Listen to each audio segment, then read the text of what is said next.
안녕하세요. 김태훈의 현명한 투자자 방송 시작하겠습니다. 오늘은 삼성 SDI에 대해서 좀 말씀을 드리겠는데요. 예전부터 말씀드렸지만 삼성 SDI는 삼성전자의 2차 전지를 공급하기 위해서 만들어진, 또 전자 부품들을 공급하기 위해서 만들어진 자회사입니다. 그래서 삼성전자에 대한 의존도가 굉장히 컸었지만 최근 들어서는 이 삼성 SDI가 전기차 배터리 사업에 뛰어들면서 이제는 독립적인, 즉 삼성전자의 실적에 연동되는 것이 아니라 전기차 시장의 성장세에 연동되는 모습을 보였습니다.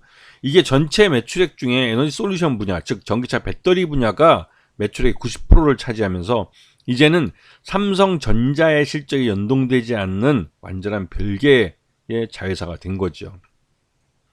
그러면서 꾸준히 제기되는 것이 에너지 솔루션 분야, 즉 전기차 배터리 분야를 삼성 SDI로부터 떨어뜨려서 하나의 별도의 법인으로 만들어서 독립법인으로 분리상장을 해야 된다는 말이 나오고 있는데요. 이 말은 삼성 SDI가 전기차 배터리 분야에서 다른 국내에서는 LG 엔솔과 또 SK온과 경쟁 관계에 놓이면서 꾸준히 이런 전기차 배터리 분야에 투자를 해야 되기 때문에 그 투자 재원을 마련하기 위해서 삼성 SDI의 전기차 배터리 분야를 떨어뜨려 독립법인으로 LG 엔솔이 LG 화학에서 떨어져 나와서 분리 상장하듯이 그렇게 해야 된다는 말이 나온 것이죠. 하지만 지난번에 이 삼성 LG 화학에서 LG 엔솔이 떨어져 나와서 분리 상장했을 때 일반 투자자들의 반발, 이 반발이 정치권의 문제까지로 비화되면서 이제는 그런 구조로 가긴 굉장히 어렵죠.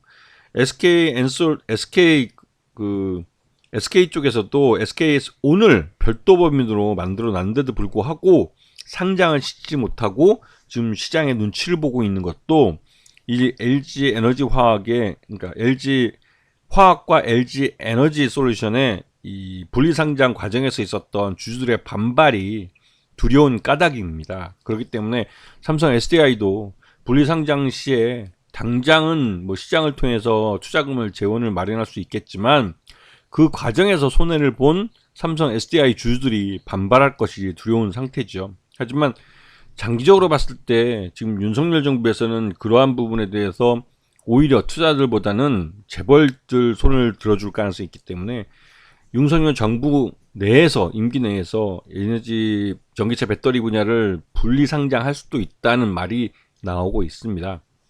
자, 그리고 이 삼성 SDI가 가장 취약점을 갖고 있던 분야는 이 현대차, 국내 시장의 약 7, 80% 정도를 차지하는, 전기차 시장에서 거의 90%죠. 하는 현대차와 거래를 하지 못했다는 겁니다. 그랬다가 작년 10월에 이 삼성 SDI가 각형 전기차 배터리에 대해서 이 유럽 공장에, 현대차의 유럽 공장에 납품을 개시했다라는 뉴스가 나오면서 이제 분위기가 달라지기 시작했죠. 현대차는 삼성 SDI를 통해서 이 전기차 배터리 업체들 LG 엔솔과 SK온이 전기차 배터리 납품 가격을 낮춰줄 수 있는 그러한 요인으로 삼성 SDI를 경쟁자로 껴넣은 겁니다. 현대차가 머리가 좋은 거죠. 삼성 SDI가 지금 매출 흐름을 보시게 되면 연결 포괄 손익계 연산을 보시면 매출 외형도 크고 있고 영업이익과 분기수익도 꾸준히 늘고 있는 모습을 확인할 수 있습니다. 그리고 최대 주주는 삼성전자고 삼성전자가 19.13%를 갖고 있고 그 외에 삼성 계열사들, 삼성생명이나 삼성문화재단, 삼성복지재단 등이 갖고 있는 지분 다 합쳐서 20.06%를 갖고 있죠. 그렇기 때문에 이 최대주 지분을 늘리기 위해서라도 이 전기차 배터리 사업 분야를 별도 법인을 만들어서 이 재상장을 해야 한다는 말이 나오는 겁니다. 지금 현재 전기차 배터리 업체들은 합종 연행을 하고 있습니다. 기존에 이제 SK 이노베이션이나 SK 엔솔, 즉 SK온이죠. 이런 분야는 현대차와 기아 모두 거래를 하지만 삼성 SDI만 지금 국내 시장의 독과점 업체인 현대기아차와 거래를 하지 못해왔어요. 그리고 현대기아차가 이 글로벌 시장에서도 특히 전기차 분야에서 두각을 나타내면서 이 현대차와 기아를 잡는 전기차 배터리 업체는 성장을 할 수 있는 기반을 가집니다. 하지만 이 현대차와 기아차를 잡지 못하는 그런 업체들은 말 그대로 이제 시장을 국내에서 이제 삼성 SDI 같은 경우는 국내 시장이 없이, 내수가 없이 해외 시장에만 의존해야 되기 때문에 성장에 한계가 있는 그런 상황이었죠. 하지만 이게 작년 10월 달에 완전히 시장에서 바뀌었습니다. 삼성 SDI가 현대차 유럽 공장에 각형 배터리를 납품하기 시작하면서 이제 현대차와 기아의 전기차 배터리 협력업체로 삼성 SDI가 새롭게 등장을 하게 된 겁니다. 그런데 거기다가 이 삼성 SDI는 전고체 배터리의 양산에 있어서 가장 앞서 있는 회사로 평가되는데요. 이 전고체 배터리는 급속 충전하는 시간이 굉장히 짧고 또 일회 충전의 주행거리가 리튬이온 전지의 거의 2배 가까이 되기 때문에 이런 부분에서 굉장히 경쟁력이 있는 데다가 화재 위험마저도 없다는 부분이 굉장히 큰 그 메리트가 있는 그런 배터리죠. 그러니까 미래 차세대의 배터리고 또 이 전고체 배터리의 상용화를 위해서 전 세계 전기차 배터리 업체뿐만 아니라 전기차 업체들도 굉장히 많은 투자를 하고 있습니다.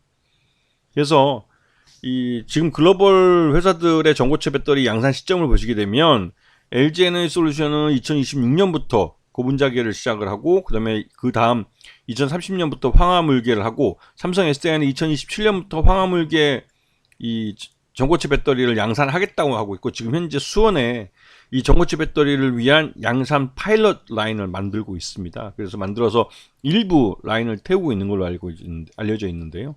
그래서 삼성 SDI가 국내에서는 가장 먼저 전고체 배터리를 양산할 수 있는 능력을 가진 회사가 되지 않을까라는 기대감이 있는 상황입니다. 그리고 지금 현재 이 삼성 SDI는 이 현대차와 기아와 계속 이제 사업 분야를 넓혀가고 있기 때문에 이런 부분에서 이 굉장히 큰 고객을 잡은 겁니다. 그래서 삼성 SDI가 현대차와 기아에 납품을 하기 시작하면서 해외 공장부터 시작해서 국내 공장까지 이제 넓혀갈 가능성이 큰데요. 이렇게 되면 SK 그 온과 LG 에너지 솔루션의 시장을 잠식해가는 그런 효과를 누릴 수 있습니다. 그리고 내수 시장을 갖게 된다는 의미를 갖게 됐죠. 그러면서 삼성 SDI는 이제 안정적으로 국내외 시장에서 이 덩치를 키우면서 수익성을 개선해 갈 수 있는 그런 그 교두보를 마련한 겁니다. 그런 의미에서 삼성 SDI가 올해 굉장히 큰 성장을 할 가능성이 크다는 기대감이 큰 상태죠.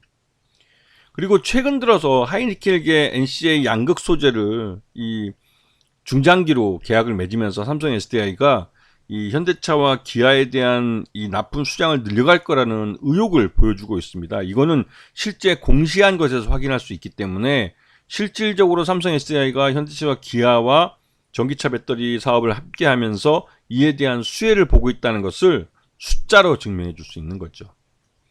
자, 그러면서 삼성 SDI는 현대차 그룹의 전기차 배터리 납품이 개시되면서 이에 대한 수혜가 기대되고 있지만 지난해 3분기 때 주가가 흘러내린 이유는 전반적으로 현대차와 기아가 전기차 분야를 재고 조정한 부분도 있고 전 세계적으로 글로벌리 이 경기 침체에 대한 우려가 커지면서 전기차 분야도 투자가 많이 이연된 측면도 있습니다. 그런 측면에서 지난 3분기 때 주가가 많이 좀 흘러내린 측면이 있고 그 이후로 이제 이러한 그 실적 둔화에 대한 바닥을 확인했기 때문에 삼성 SDI는 그 향후 이 성장해 갈 현대차와 기아의 전기차 배터리를 납품하고 또 해외 거래처들이 새로 이제 전기차 분야의 투자를 늘리면서 이제 점점 실적도 그렇고 살아나는 쪽으로 더 증가하는 쪽으로 갈 가능성이 크기 때문에 이 삼성 SDI는 지금이 주가의 바닥대라고 볼 수 있는 것이죠.